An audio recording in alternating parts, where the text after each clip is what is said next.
Welcome to the special meeting of the Rye-Town Park Commission, our annual community conversation. Please rise and join us for the pledge. The flag is in that direction. Pledge allegiance to the flag of the United States of America and to the republic for which it stands, one nation, under God, indivisible, with liberty and justice for all. Thank you. We have three members of the commission here. I'm Gary Zuckerman, the president of the commission. Josh Cohn, mayor of the city of Rye. Emily Hurd, councilwoman of the city of Rye, and also commissioner of the city of Rye. Welcome. This is our first community conversation in 2 years because of the onset of COVID. Luckily, we have a very beautiful day, and the purpose of this meeting is to hear from you about your interest in the park and how you feel about it, what can be improved, what we're doing right and should be continued, any thoughts that you might have. I'd like to ask first Josh and Emily if they would like to say anything. Just welcome. Welcome. We're all very eager to hear your thoughts. Nothing else. Okay. A brief update on some of our capital projects. I think most of you have, since our last meeting, I know that many of you who have been to the regular monthly meetings or have watched them on TV are aware of some of the projects. Just let me go over what's happened since our last community conversation. Our seawall along Dearborn Avenue has been finally completed. That was as a result of Superstorm Sandy about 10 years ago. We have completed the reconstruction of both of our ramps to make them fully handicap accessible with new fencing. Along with that, we have the path that goes from here up to the bathhouse was repaved with a handicap accessible grade. Still on the drawing board is the interior of the bathhouse, which we're waiting for final approval of a contract modification from the Department of Parks of the state of New York. We have other work that we will need to do, and we have applied for grants. Many of you are aware of the parking spaces that have been blocked off because the retaining wall by the showers next to the bathhouse is in a severely deteriorated condition. So we're going to be looking to do that.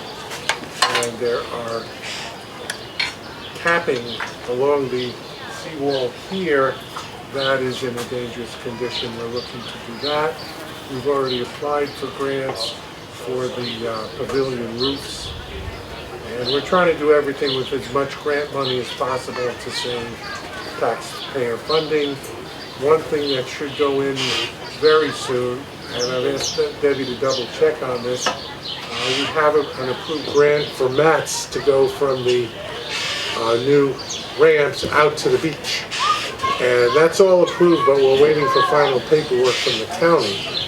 And I don't know where that is, but Debbie will find out. We are hoping to get those mats in this summer. So that's my update on capital. You may be aware, I wouldn't call this a capital project because we actually didn't do it. We approved the installation of new cellular service in the tower building, both Verizon and AT&T.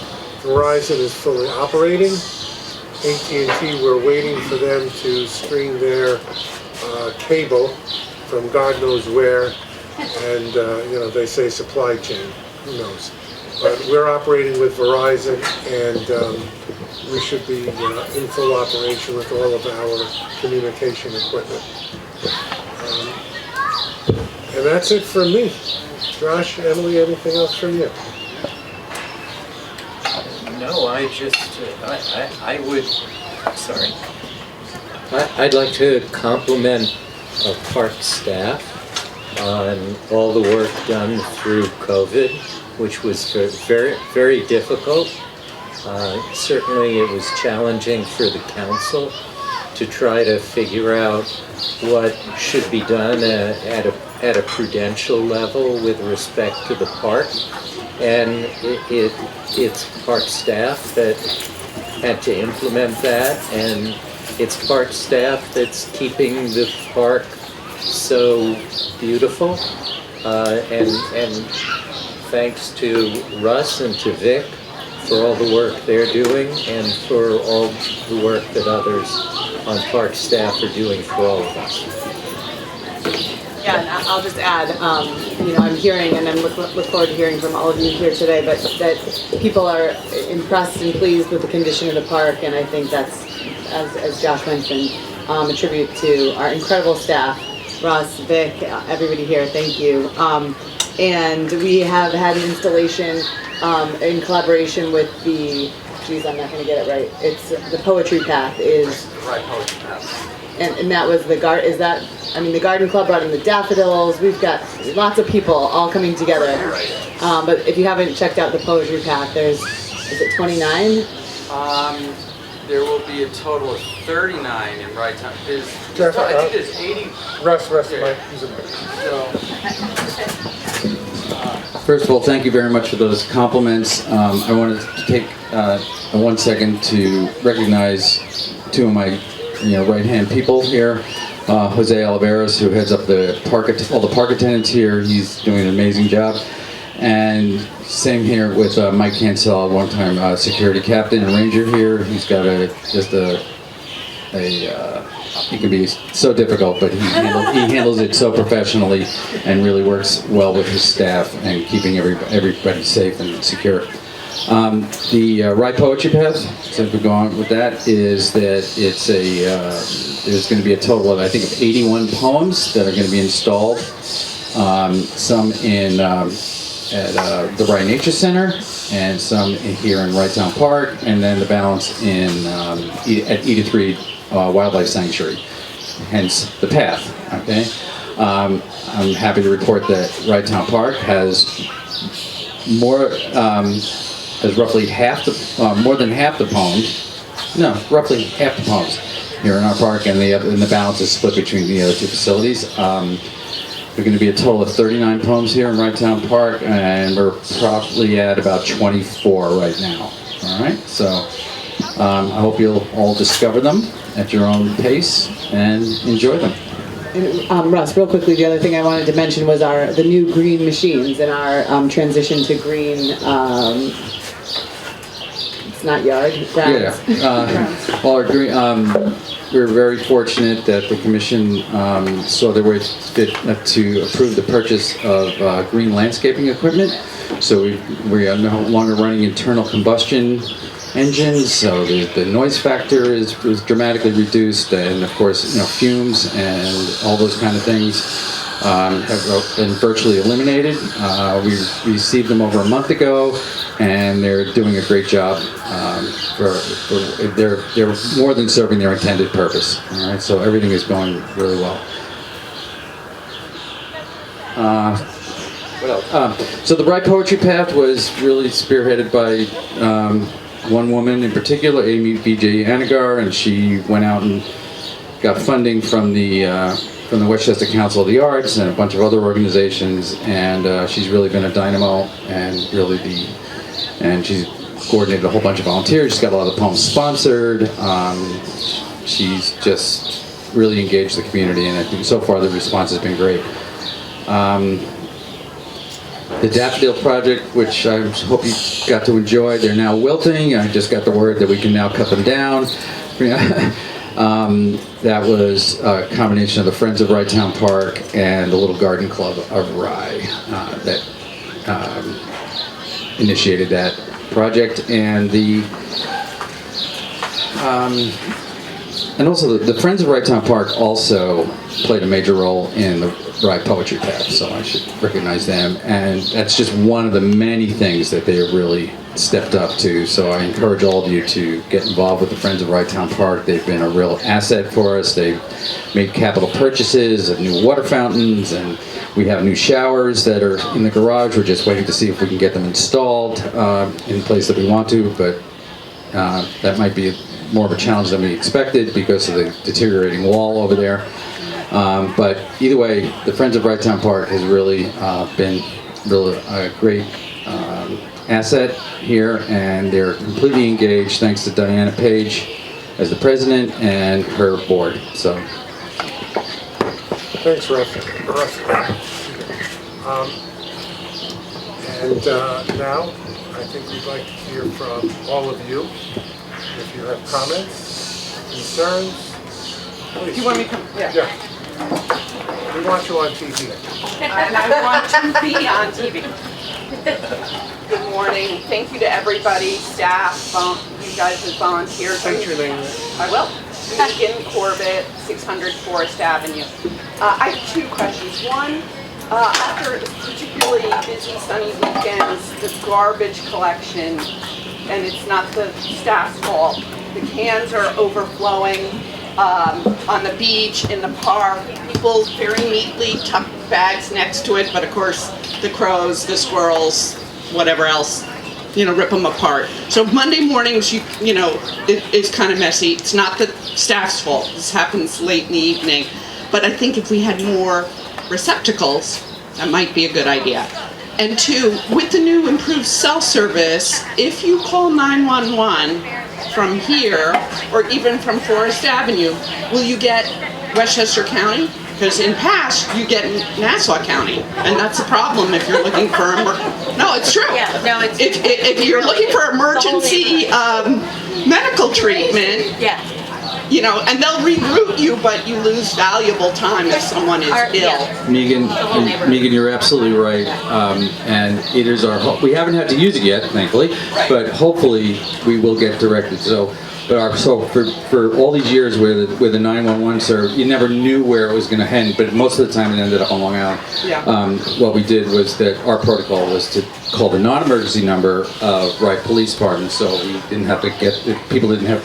The dispatchers in Nassau County said, "Rye? Where? Huh?" Okay. I've had that happen. Yeah. So I know it's true. And so have we. So we stopped doing that. Right. Okay. So hopefully, as I said, if anybody who has Verizon right now, your phone practically explodes. When you turn it on. I mean, it's 5 bars all the time. So yeah, I think a lot of people in Rye, especially so many new folks moving in over the last 2-3 years, would not know to call the non-emergency number, which takes longer, and then you have to press 0, and then you get the front desk. Wouldn't you think, hey, my husband's having a heart attack, 911, right? Or you teach your kids that. It doesn't, you get routed over there, you get routed back maybe through the state police, valuable time is lost. So hopefully that change will happen. Okay, good to know. Thank you. We can actually do a rehearsal. Yeah. What's your emergency? Just checking. Just checking, right. The police would not appreciate that. Yeah, no, I get it, but it's important to know. Russ, I wonder if the police could check that. That's a good suggestion, Gary. He's really good. To see where it goes. Right. I don't want to knock your camera. I guess the only problem is that it didn't always check the one. You probably have to, Russ, you probably have to go to the microphone, so. Yeah. I can add a little. I've spoken to the state police and our police, and the cell signal should go to the nearest tower. But because we're surrounded by water, and water in cell service speak acts as if it's not there, your cell phone may read the nearest tower as what is not the nearest tower. So now that at least Verizon is in the tower building, this should be the nearest tower, and that should be the case, but Yeah, I like- was not able to get any clarity greater than that which I've shared. And this is one of the reasons that we wanted the cell service to be installed in the park, is for that very reason. And when I recollect when we passed the resolution to that effect and signed the contract, that was one of the underlying reasons to do it. Hi, Jackie Lackman. I live at 19 Jean, right down the street. I have 4 questions or topics. One is the walkway that goes into the playland that said they were going to be done on October 12th, then they Sharpied on the sign on whatever day they moved it to April, and then they Sharpied that, and now they have. Does anybody know what's happening with that walkway and the ugly fencing and the whole holes dug and anything? No, but we could find out.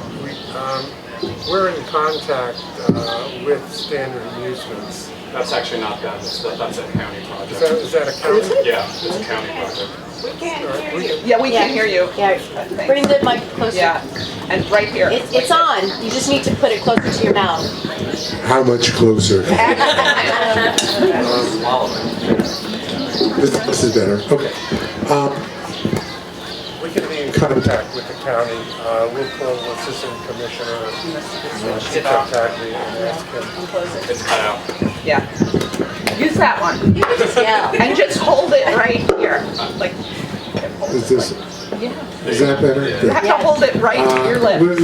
We'll contact Assistant Commissioner Pete Tartaglia, who basically runs the county operation at the park, and find out what the story is. Thank We'll you. do that this week. Yeah, it really is unsightly, and it's just been going on and on and on. Okay, number 2 is parking, which I know is always an exciting topic. But how many cars are you letting in here this year? What are you doing about the streets? Because I live on a street that they just all park, and then the cops come, and then they ticket them, and then they move the car, and then they come back in an hour with the new ticket. Is there a continued plan for managing the We parking? have a plan to manage parking at the park. It will be the same plan as last year regarding residents and permit holders. But all the streets get The backed up streets- every direction. And For the streets, I'm going to point to my right to Mayor Cohn. Because that's a Rye Police Department. how many cars can fit in this lot? I think it's 300, isn't it? Russ? Yeah, there's in the front area. Microphone. In the front area here, everything from that's paved or gravel over here is approximately 300, and then we get another 200, 250 in the overflow lot. But when they're filled, that's it. Right. So As we said, we give preference to the permit holders and then the residents. But if the park is filled, as Russ says, and there may be all residents and or permit holders, if there's no room, there's no room. right. But then they end up on our streets and. You just have to call the police over and over again. That becomes a police function. I know at least at the Suds on the Sound, the craft beer event that was here last weekend, Barley had encouraged people to park at Playland. I don't know how that will work out as the summer goes on.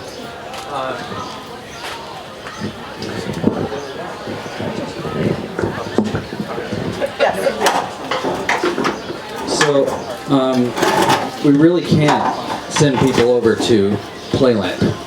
All right, they've asked us not to. That's their park. We asked them. We don't want them sending their people here. And I don't want to just talk about it in dollars and cents. But if they park over there, we don't get any revenue. All right, so it's just the limitations of what we have. So, and I have to. I know it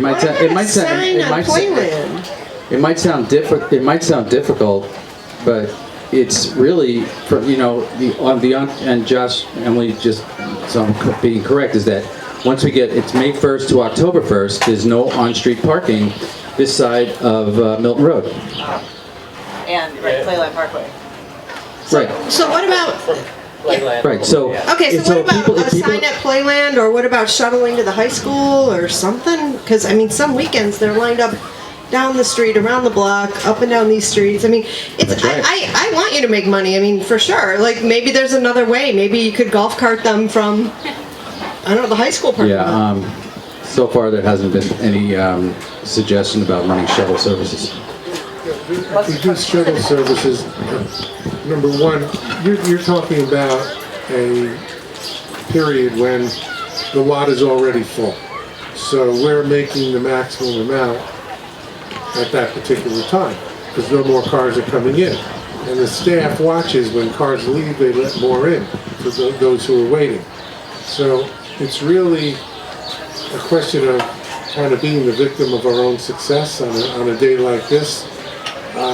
You know, we would expect, especially when the lifeguards are on duty, that there'll be a lot of people coming in. And there's really not that much we can do about it, except, you know, the police enforcing the parking regulations, which are there. The city has the regulations. You really, if people are going to break the law, you know, we can't do anything about that, except the city could issue tickets. It isn't even that the lot is full, they are just looking to evade paying for parking. So if they're gonna park on your street or on any of the side streets, you just have to call the police.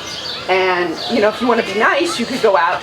I've warned We do. people. We made little flyers and put them on the cars. Right. And just said, hey, you're It's- gonna get it's a ticket. usually- And then we put them up, we made like up and down the street. So put it's really flyers. about evading the parking fee as opposed to the lot being full. I mean, I've had guests at my home get ticketed on Oakland Beach Avenue, okay? Because that's the rule. If your neighbors call, they have to come out and they have to ticket people. It can't be helped.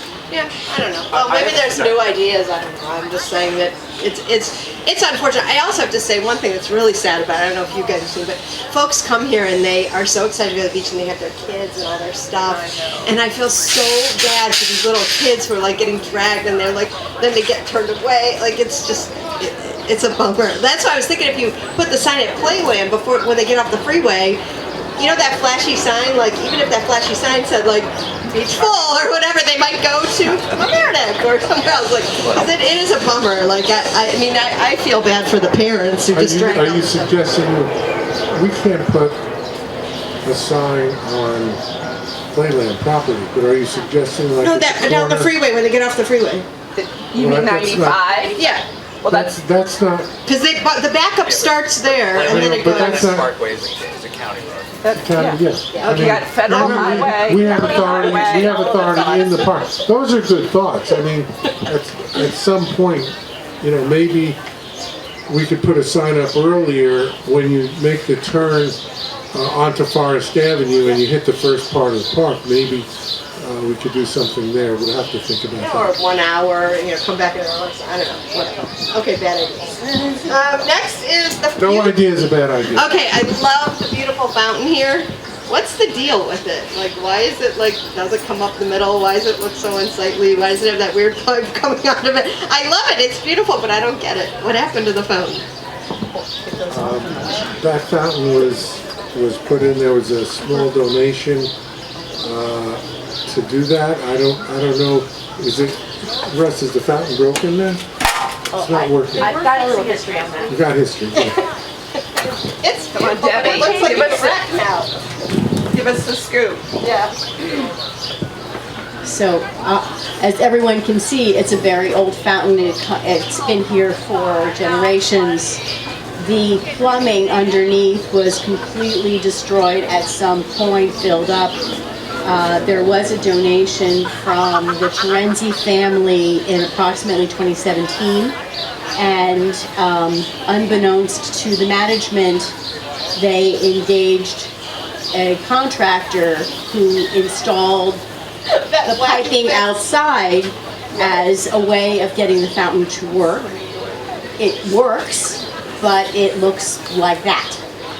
And if the commission finds that they want to make that a capital priority to repair the plumbing, that's something that if we're instructed to do, we'll be happy to do. Do you know how much it is to fix it? Like to make it all over again? This is not something that we've priced out in the last useful number of years. I'll help if somebody wants help. The most recent suggestion was to take the center out of it and turn it into a planter. Aww, that's That fine. was a suggestion. Because If you need help, you can call me. that center pedestal is also falling apart. We will look into it. Okay, well, you can call me. I'll You know, Rally I people think or that it whatever. probably, I think that it probably needs to be designed more than with the plumbing, and that's something that, you know, the commission would have to look at and determine if that's a project that we wish to expend commission funds on. And that's it's up to the other commissioners. I think that it's a good idea, because it is kind of a centerpiece and it is kind of unattractive the way it is. However, you know, the commission has a lot of obligations in terms of how it spends its money, which is your money, by the way. You know, but certainly we could take, it's a good suggestion. It's something we could take under advisement and determine how far we want to go to see if we would want to issue, you know, have an architect design it or a plumber look at it, see what it might cost, and then make a final decision.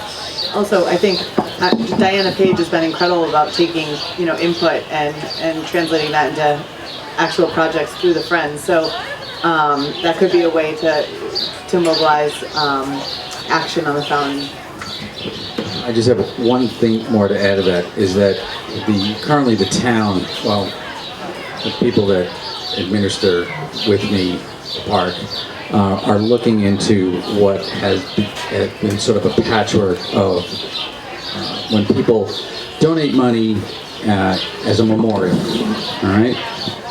It's never really been fully defined. Is this, you know, is this a perpetual care thing, or does it have a term? You know, what about upkeep and stuff like that? So, and this is one of those cases where, yes, these people, the Terenzi family, okay, what they did, what they donated, what they contributed to that, I have no idea. I don't think it's, I don't know if it's recorded somewhere.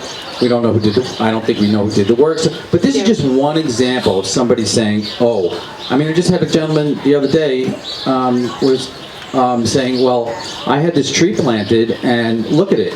You know, it needs care. And I said, well, you know, and I don't mean to flip, but you know, we have, you know, hundreds and hundreds of trees here, but you know, but it was important. It was important to him because this was a thing. It was his family, and this is where his people sat and contemplated and stuff. But you know, we never really set out the rules of what it means when you donate for a specific thing to memorialize somebody that's important to you, and that is currently under review in Debbie's office with her staff, and we're making progress. We're going to probably have to, in the future, establish a rule, maybe by resolution of the commission, as to the conditions under which donations are accepted. You know, we've had, you know, for example, the Friends are donating certain things, and they're doing a great job of that. But what happens even when those things need repair? Who's responsible for that? Russ brings up a good instance of trees. Everybody loves to plant trees, but if they're not properly cared for, then what happens? Now, in many circles, when you're dealing with trees, certainly you can look at that in terms of park staff, because the staff does take care of a lot of trees. Another thing is benches. We've gotten away from the wooden benches because they deteriorated. And now we have benches that are made of, let's say plastic, but synthetic materials. Yeah, it's composite materials, but I'm sorry, I don't mean to interrupt, but that's a classic example about the benches. It's because these people that donate these benches and stuff, and they're starting to fall apart. They need more maintenance than we're probably capable of doing. And was their one-time donation sufficient to maintain this memorial? And the other thing is, we're trying not to turn the place into a memorial garden. All right? But if you look around, there's not an inanimate object in this park that doesn't have a plaque under it. Every light post, every bench, every tree. Okay, anyway. Thank you.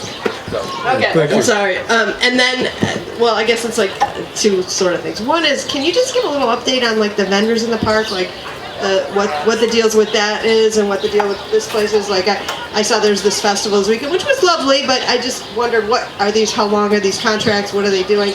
And then the other thing I wanted to ask about, which is not, it's just an open-ended question, is have you been thinking about climate change and what's going to happen to the beach? Is anybody thinking about the long-term planning for the beach and the park? And I mean, I work for the New York City Department of Environmental Protection, and we are just being inundated right now with like problems related to like the water's too high, the water's too low.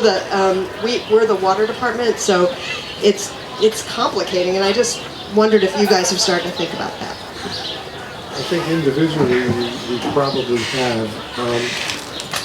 I saw there was an article in the Journal News the other day about these wiffle ball-like structures that one of the beaches is putting out because the beach has become deteriorated. I don't think our beach is in that kind of a condition yet. It's probably one of the most well-maintained beach and has suffered not a great deal of erosion, obviously periodically, especially after the winter and the storms. We have to do something, which we just did last week when we had the beach totally regraded, which is something we do basically every year and at considerable expense. I think that the price this year was $29,000, and that's not something that the staff can do. Debbie? I wanted to mention with regard to, can you hear me? Yep. So with regard to the beach and maintenance of the sand, in connection with Tropical Storm Ida, we lost a significant amount of sand and shoreline, which is a mitigation project that is under study right now. We're actively working with FEMA on that project, and part of that we will be looking at the shoreline.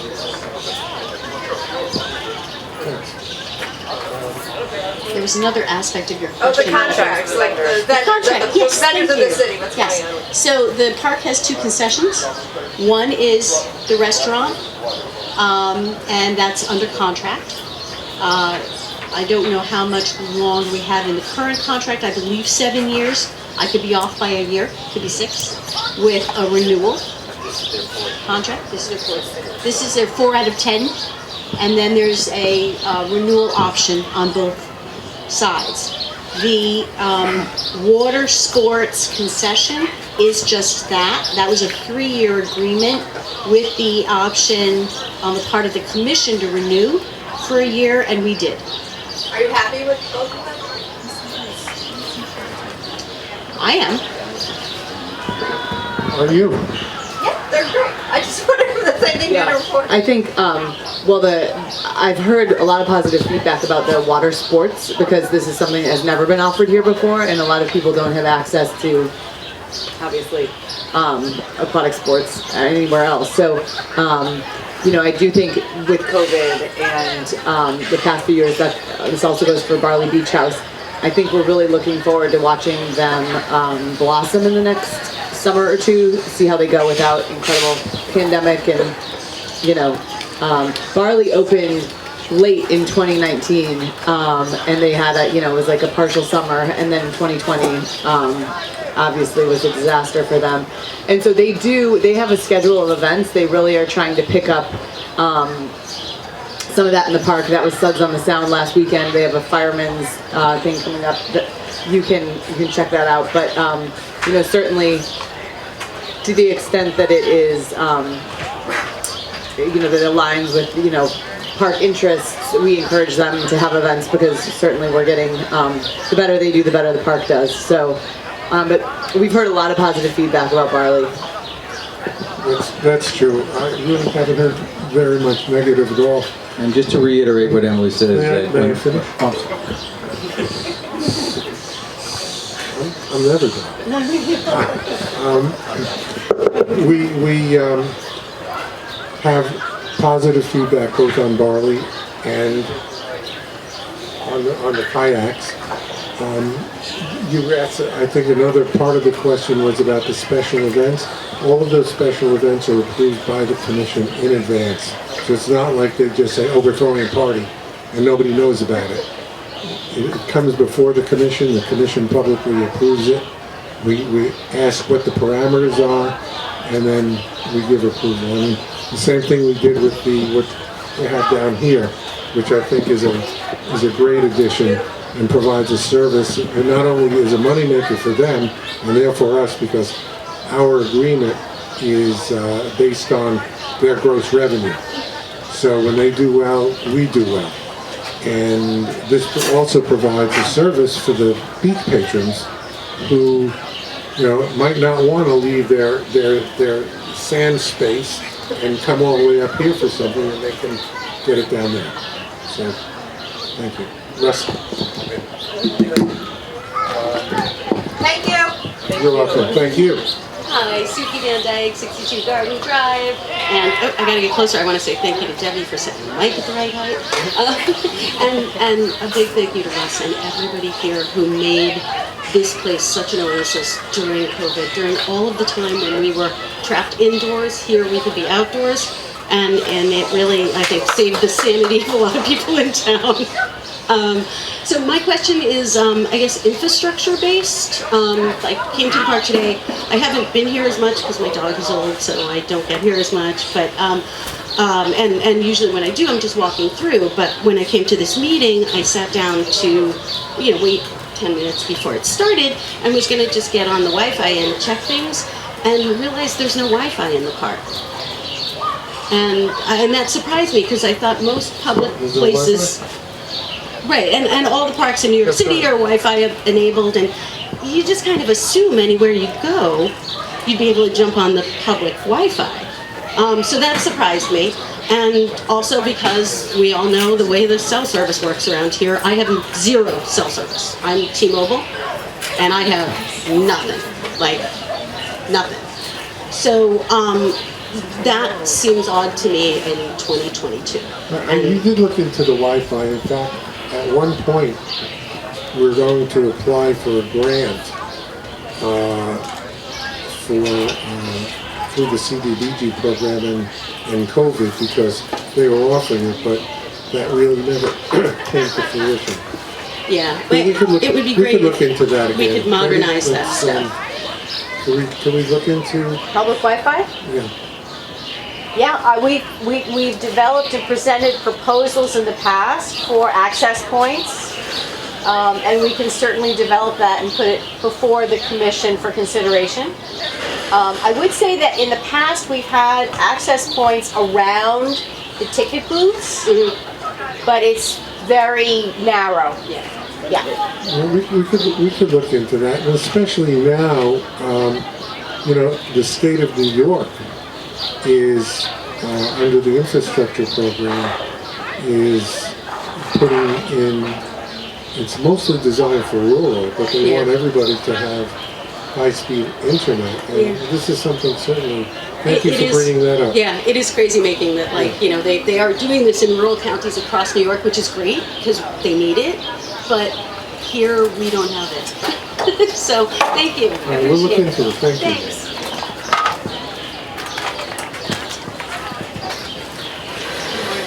Good morning. My name is Linda Lefkow. I live on Oakwood Avenue in Rye. The latest issue with me is where are people that have a disability supposed to park at the park? because I don't think the going down to the lower parking lot where I usually park, I think that's awfully hard for people in a wheelchair and people have trouble walking. And the other parking lot, it seems like 1/3 of it was taken away. Because of the fence? I didn't put it there, so. No, is that what you're referring to? Well, there's a whole line of lined spots where we can't park. So where is someone that has a disability supposed to park? The net loss of parking spots because of the temporary fencing, I think, is 7. And out of those 7, only 2 of them were designated handicap spots. So there was a net loss of 2 handicap spots in the area that you're speaking of, and there was no loss of handicap spots in the rest, in the rest of the paved area, down in the lower part. So there was a net loss of 2, and I suppose we could consider converting to the non-handicapped, currently non-handicapped spots or general spots, but it hasn't been proposed yet. So again, there was only a net loss of 2. Yeah, I think what Linda's saying is the handicap spots that we do have are located in an area that is too far, and don't forget that's a very steep climb for that ramp. That's why they're there. That's why, my understanding is that's why those places are there, because prior to the renovation and making this area accessible, that was the only truly accessible entrance to the beach. You don't have to go up that ramp. You cut through. Russ, I'm not talking about the beach. I'm talking about somebody who would like to access a handicapped spot and then come to the Barley Beach House or go to the park. You're right. Right? The handicapped spots that exist below are fine for people who wish to access the beach over here, because we have a brand new handicap accessible ramp. So it's very easy to go from there to this part of the beach. It is not easy to go from there to this part. So I think that one of the things we need to do is to repurpose some of our general spaces and have them marked for handicap, even if it's just a couple, and transition to more handicapped spots up in this area right in front, either the entryway to go onto the path or up here, so that people who are handicapped can access those areas more easily. And I think it's just a question of putting a sign up and painting the lines. Right. I think if we get together and figure out how many we want to eliminate down below, and virtually move up to here, something that could be looked at. So, since I'm at the park at least 2 or 3 times a week, I know into 2 to take a walk, I'm wondering, when are those parking spaces up above going to open? Because there's just the fence, so we don't know what's going on. Maybe you missed it at the beginning. There you do an update on the wall that's falling down. I don't know if that's what you do. Are you referring to the spaces by the wall? I guess so. No, those will not be reopened for, and as Russ says, only 2 handicap spots were eliminated. We're waiting for proposals to redo the wall. So there is a danger. The wall's falling down? The wall, yes, it's like Humpty Dumpty. We don't know exactly how serious the condition is. We've had borings done. I spoke to the architect yesterday. He has to do another boring closer to the bathhouse itself. But we should be able to have some kind of an idea in the next week or so as to what needs to be done and how dangerous it is. I asked him specifically if we need to do something right now.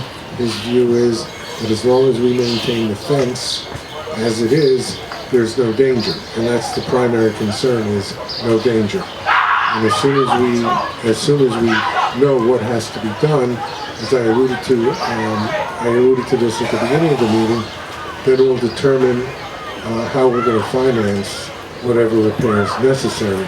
If it can wait until we get a grant application in to have the government help us fund it, then we will.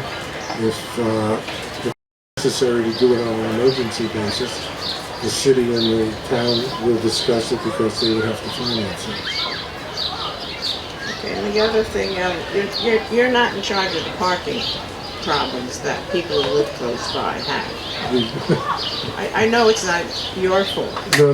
But Actually, one of our residents had just raised that issue. Yes, but nothing seems to be done for the people who live on these streets.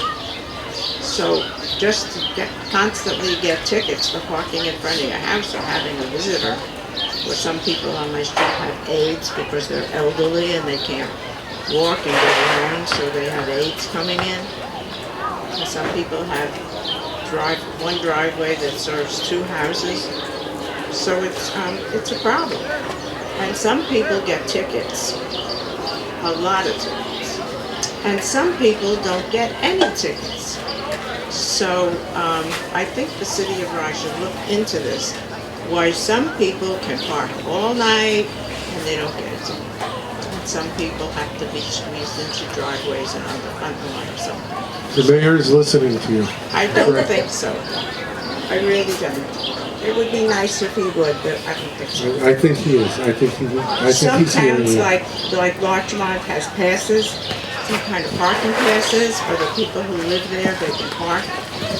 And it wouldn't be so terrible for us to have something like that, but it just seems like Rye doesn't want to do it. And they haven't wanted to do it in the past, and they don't want to do it now. So it's nice to live near the beach, but we have problems. We're aware of the problem. We're trying to possibly do a test on a small street of resident parking passes. It's my understanding that there are those on our Traffic and Pedestrian Safety Committee who have concerns and have had concerns for years about resident parking pass issuance. There is something called the Beach Parking District, which represents an effort on the part of the City Council many years ago to create some sort of governance with respect to the beach. That was deemed too large to be managed by the police department, too large to create some sort of enforceable resident parking.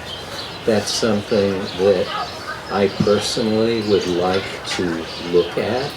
I'm hoping that we'll have the opportunity to do the small experiment that we'd like to do. That will be a question for the City Council down the road and for the Traffic and Pedestrian Safety Committee. Thank you. Thank you.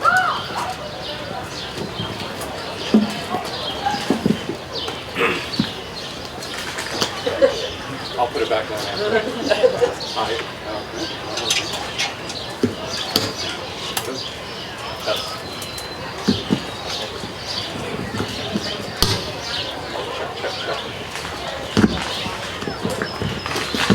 Test.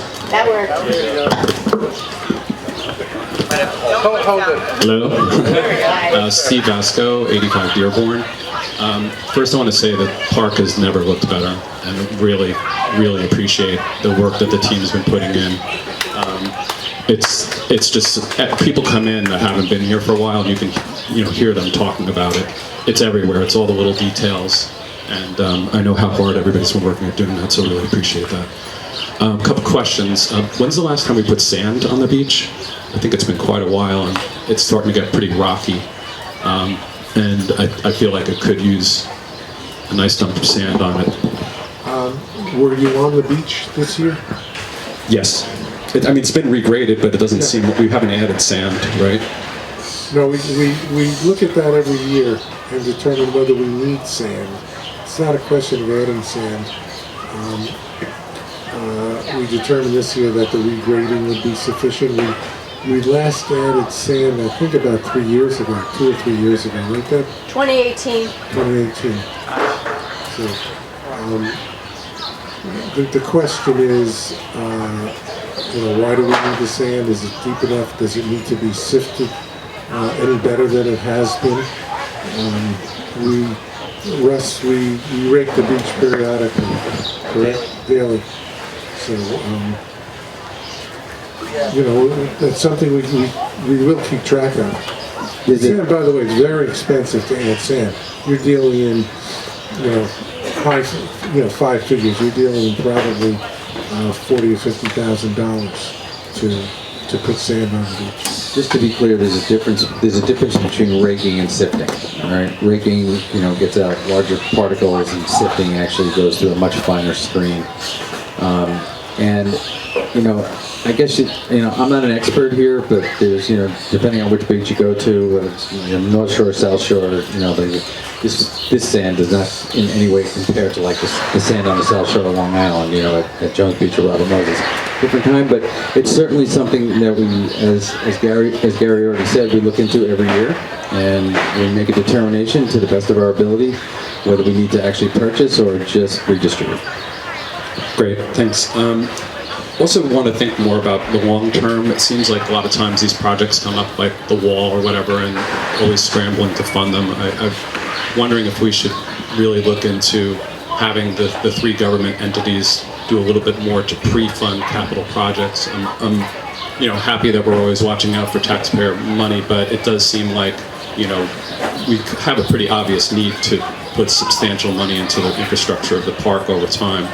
And it feels like we're always waiting for a grant, we're always looking for this, and I do appreciate that, right? We want to use those kind of things as much as possible, but would love to see Rye, Portchester, and the town of Rye all pre-fund capital projects so that we're not constantly, begging and looking around to do stuff. The capital projects are funded only by the town of Rye and the city of Rye, not Portchester, not Rybrook, and not Rye Neck. So it's really a question of the council of the city of Rye and the council of the town of Rye making a determination as to what can be funded. And obviously, both the city and the town have other calls on their, capital budgets. And so it's a balancing act, and the mayor and I talk all the time about, what we can do, what we need to do. You just heard me say about the wall. We know that that wall has to most likely be replaced and not repaired. So, the first thing we do is determine what kind of an emergency is it. Is it an emergency that is less immediate, that can wait until we check on all the possible funding sources?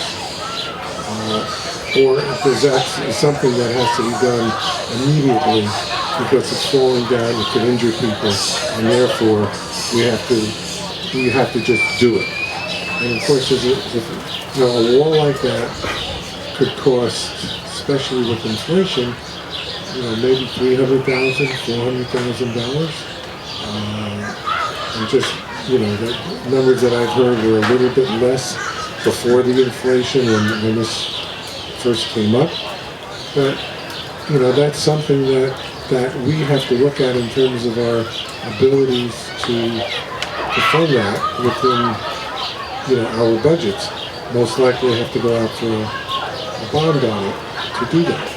But it's obvious that wall was going to fall down. I walk by it all the time, right? I'm sure these walls are going to fall down, right? We know that that's going to be a problem within the next, 5-10 years. So what I'm saying is, let's start looking at that stuff now, build out these budgets, and pre-fund some of it, because, stuff's going to happen, and there might be an emergency where you have to do that very quickly. And I just feel like there's just a little bit too much of like, oh, this thing's falling down, oh, that thing's falling down. The parking lot, for instance, that should be funded now, right? We should start looking at how we're going to repave the entire parking lot.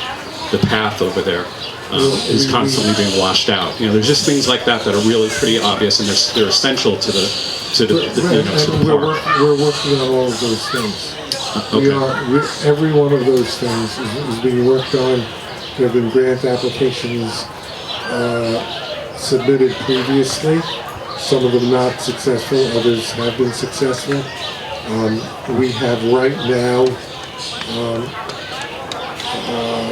taken advantage of our congressional representatives, both Jamal Bowman and Mondaire Jones, Senator Schumer, Senator Gillibrand, who have some discretionary funding.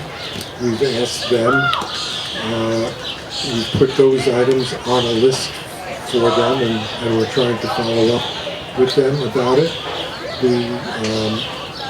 The consolidated funding application process has just opened, and we're looking at submitting for some of it there as well.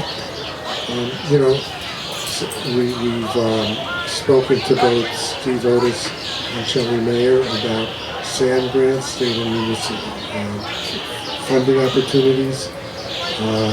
That does not require a match, so that is a really good one if we can get it. And I will be talking to both of them after June 2nd, when the legislature goes out of session. I've already spoken to them about sitting down and seeing what they're willing to submit. And obviously, when you're talking about those kinds of projects, the parking lot alone to redo it, you're talking $1 million. You may be talking $400,000 or $500,000 for this wall. The pavilion roofs that are in severe need of replacement are $250,000. We're doing what we can do. We've already, that seawall was a $3 million project. Luckily, FEMA funded 90% of it.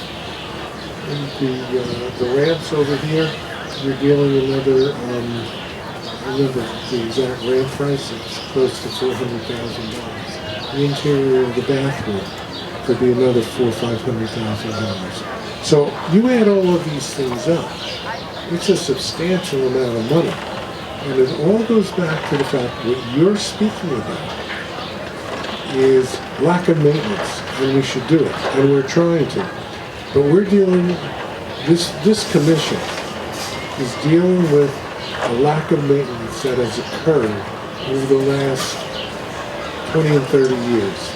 This is what I admit should have been done a long time ago, when it was less urgent. Okay?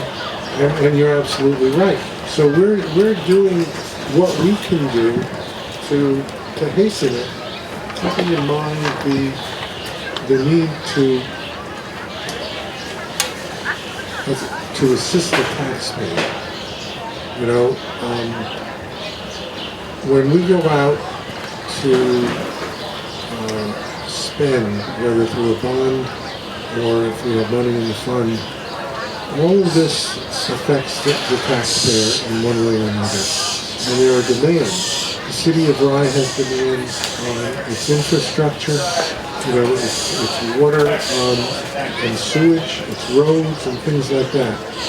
You have people in the city of Rye who don't use the park. So why aren't you fixing the road? I'm sorry to put it into your mouth. Why are you fixing the park that I don't use and you're not fixing the road that I do use? The roads are in pretty good shape in Rye right now. Thank you. Well, I think he's been attending to it for a while. You know where I'm getting at. And the town of Rye has the same obligations in a much lesser volume than the city of Rye does, but to say, okay, where are we spending our money? The town of Rye, just for example, had to take over the court from Portchester, from one of the sleepiest courts in the state to now probably the busiest court in the state on a village or town basis. and we had to put substantial money into the court renovation. So, among other things. So there's a balancing, and what we're trying to do is make that balance. We're working hard to improve the park, and as you say, you can see that, and we will continue to do so. And your suggestions are very welcome because I think they're all very valid. And believe me, I wish we could have a pile of money and say, you know, Gary, we're going to give you this money. You and Josh and Emily, you know, and Jason, we're going to give you all of this money. Here's $50 million. Go play with it. We would do a great job. But there's nobody doing that. You know, one thing that never came up here is the administration building, the tower building. Okay, that sits there and doesn't have a real use.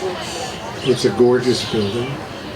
But I guarantee you, to do any renovation there, if we were to do it as a commission, we had an estimate maybe 10 years ago of $15 million.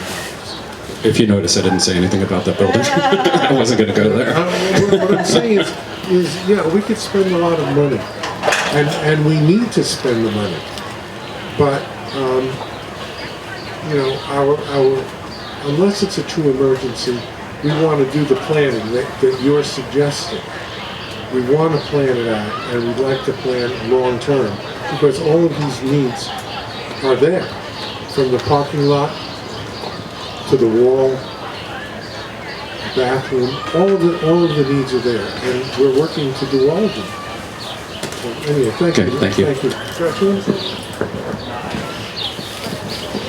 I'd just add to what Gary said, and in particular, Steve, you're a City of Rye resident, so it may be helpful to you to understand that we're dealing with the same long-term issues of neglect as the park is dealing with. And so we have just gone to bond, and we are pushing through a capital expenditure program that's intended to take care of things that have been neglected for many years and are collapsing. So, for example, our sanitary sewer system needs millions and millions of dollars in order to continue to function legally. Some of our city buildings are in danger of having their facades collapse if we don't, in fact, demolish and replace those buildings, and so on and so forth. And so, as Gary described, there's a kind of a universe of spending needs that we have to try to satisfy while we balance that against really the limitations of our taxing or other fundraising abilities. And almost everything we're doing, it has to be partially grant supported, because otherwise the costs are just unimaginably high. Hi, Linda Rostra from Concession. Just thanks again to everybody. They do a great job. The security guards, everybody that works here. Because working with the public anywhere is really hard. So I can't even imagine what they go through. But it's great. It's clean and beautiful. It's an oasis for many, many people. I love coming on the weekends and learning cultures and languages. Anyway, so a couple of repeats for the people that said, you know, I've been walking by that fountain. I don't remember it ever working. Like, so it's been a lot of times, and we just get used to it not working, but wouldn't it be nice? And I think, too, like, obviously this huge pile of money that you have here. But, you know, I think sometimes, too, if you have a goal, like, oh, we price it out, it's going to cost whatever, like I forget whoever had brought that up, like, then people could kind of maybe even get behind it. And I think, too, you know, we talked about the memorial, like, people like doing stuff like that. Like, you know, did you come at the beach with the kids? You know, stuff like that. Maybe, so it's just a project, you know, it is something, maybe at least getting a price that we could, like, see. Because you had said maybe putting a planter, but, you know, I see those videos on YouTube, like, people make planters out of anything. So, I mean, fountains, you know, you see them with the fish and that. So maybe there's a way we can get some water and some fountain and some grass. Anyway, so it would be really good. And it's right there. It's like what people see when they walk in. Wouldn't it be amazing? Especially with the pavilions and the restaurant, people are walking by, it would be really nice. The Wi-Fi, someone that's sort of mentioned, you know, it's kind of, we're so used to it now, it's a quality of life issue. You know, people want to be able to, like, we have so many things going on, whether it's our parents or our kids or our job. You know, you want to be able to be reached. Or it could be just that you like sitting on the sand and playing games or whatever it is. So, and then what was great, I love the path going down to the beach. That was just so awesome with a stroller or, you know, someone in a wheelchair. But you know what I did notice, like when you brought that up, I was thinking the path over, you know, just to walk to the North End and whatever. I mean, it's not probably people wouldn't like the way it looks or anything, but it's just something to think about in the future, just to make it more handicap accessible for people, whether it's just people who have trouble walking, or a walker, or a wheelchair, or a stroller, or whatever. And then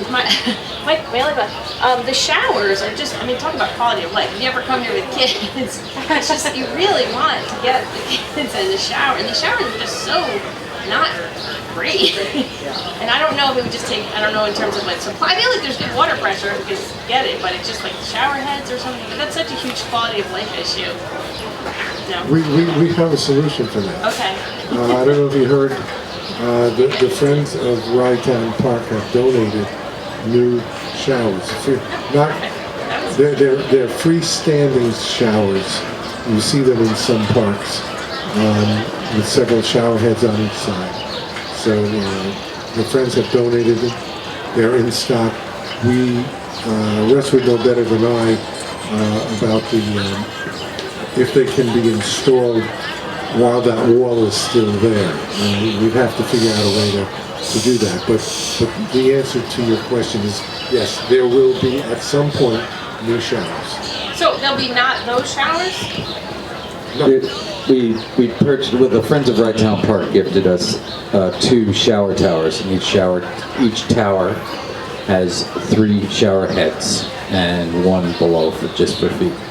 And they're going to be installed directly in front of that wall. We need to take the current shower bodies have to come off that wall because who knows what's behind there. But anyway, so the idea, and we're just waiting for our plumber to come in with the jackhammer and get going. We took delivery on the showers over a month ago, maybe even 2 months, and we're just waiting to have them installed in the same place, but they'll just be in that trench. But it won't be attached to the wall any longer. Perfect, thanks. Thank you. Anybody else? Silence. Okay.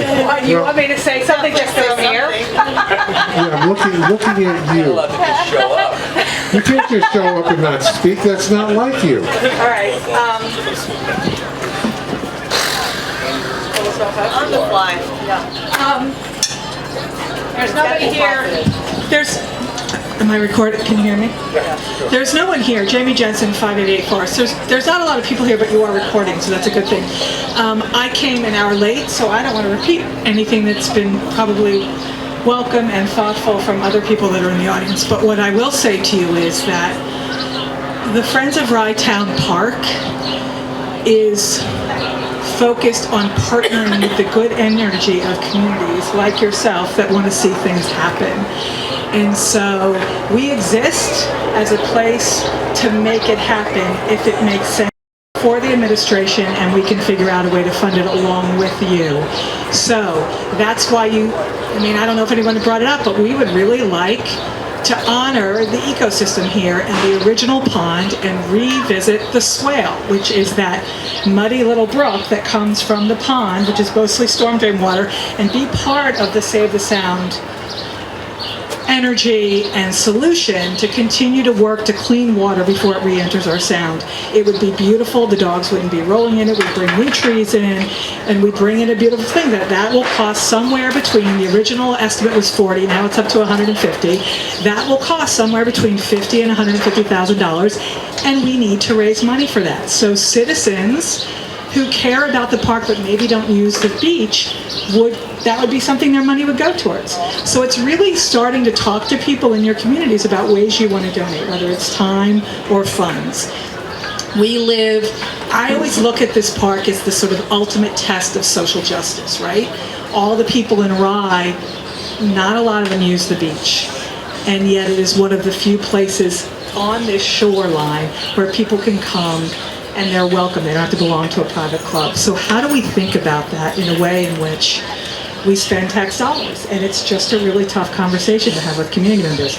I think the people that use the park every day for their dogs, look at me, I almost called it a dog park. The people that use the park every day for the dogs, every single day, 365 days a year, over 200 individual dog visits a day in the park, should think about some kind of association fee, or should just make a general gift every year. And they don't, because no one tells them. Like, do you know you don't have operating tax dollars going to this park? We have wonderful commissioner members who understand the challenges, and yet operating this park has no tax impact on the City of Rye residents, and yet those people come to the park every day with their dogs. And so those kinds of conversations need to happen amongst neighbors. We can't just look at Emily and Josh and Gary to tell that story. It's our responsibility as community members to say those things to people. People like to go, how dare you not do this? How dare you not do this? This is not fair. Well, like, step up and be a community member. That's what happens. You step up. So anyway, did I say enough? Jamie, thank you for stepping up. Thank you for all you do. Thank you. So there were two projects that were mentioned in the last several speakers. One of them, I'll take the easy one first, the promenade. We replenished the stone dust on the promenade in the wake of Tropical Storm Ida, thanks to funding from FEMA. And no sooner did it get replenished than a big old storm came and washed it all out again, which you observed. We observed it as well, and it is actively being developed as a mitigation project, both for our Tropical Storm Ida FEMA declaration and also for 2 hazard mitigation applications that are due on June 1st. Because one is not enough, we have to apply for multiple to get enough funding to do the hydrology study and to create a French drain, which is what our engineer thinks is a solution to capture the water as it runs off the hill to prevent the water from crossing the promenade, bringing all the stone dust with it, and by the way, creating a gash right down the center of the beach as it washes all of the sand we purchased out to the sea. That's project number 1. Project number 2 is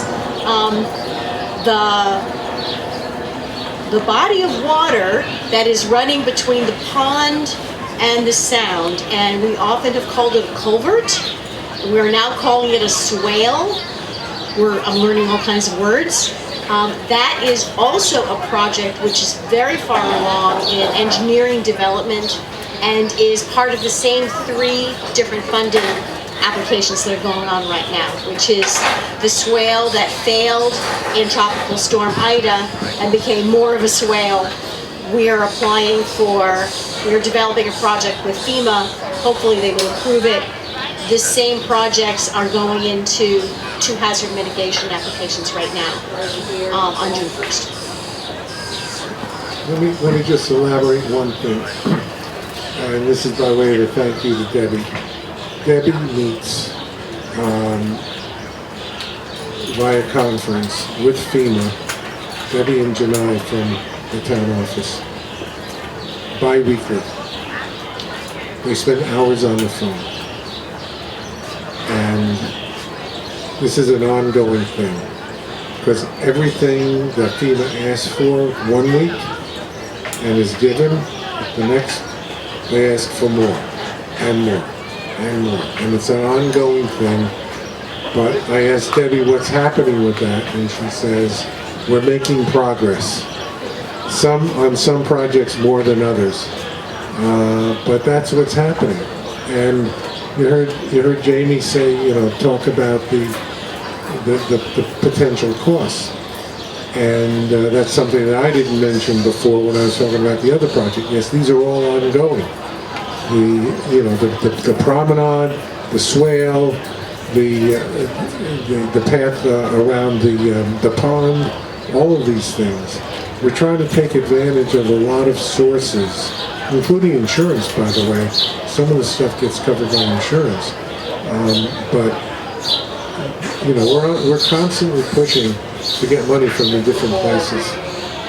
Between FEMA and New York State Department of Homeland Security, it's you know, it's like an ongoing thing. It's not just submit an application and wait.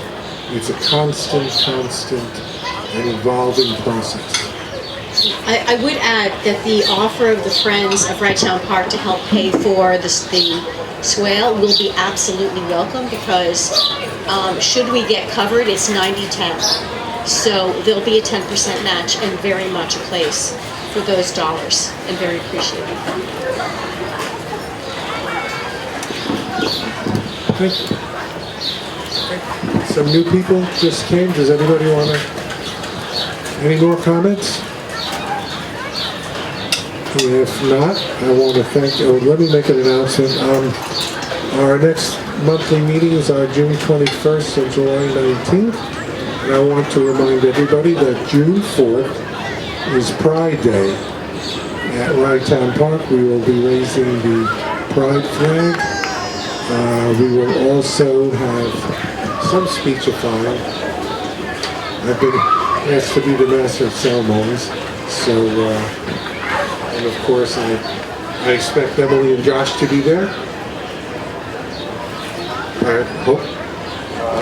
And other council people, if they can come, commissioners. I think we'll have state representatives there. I don't think we have an RSVP list yet, Debbie, do we?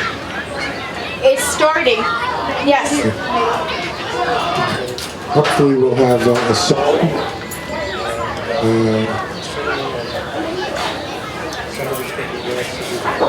And it should be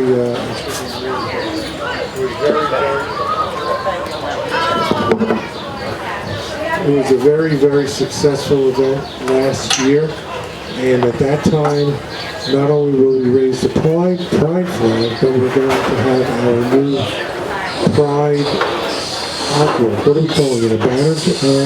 A mural. The mural. The new Pride mural done by all the high school kids from the area. Rye City high school kids, Rhinebeck, Rhinebeck, Portchester, all working on a huge mural that will be presented at Ragtown Park, and then go on a brief road show, I believe, to Crawford Park and any other place that, any other park that would like to host them. So that's what's happening. Anybody else? Nope. In that case, we will adjourn, and thank you once again, everybody, for coming and making your comments. And I think they were really, really valuable comments. And it shows the interest of the community. I know that there weren't that many people here, but all the comments were very, very relevant. Josh? Just I'd like to thank everyone for coming and for their helpful comments. Thank you. Enjoy the park. Enjoy the park. Thank you, everybody.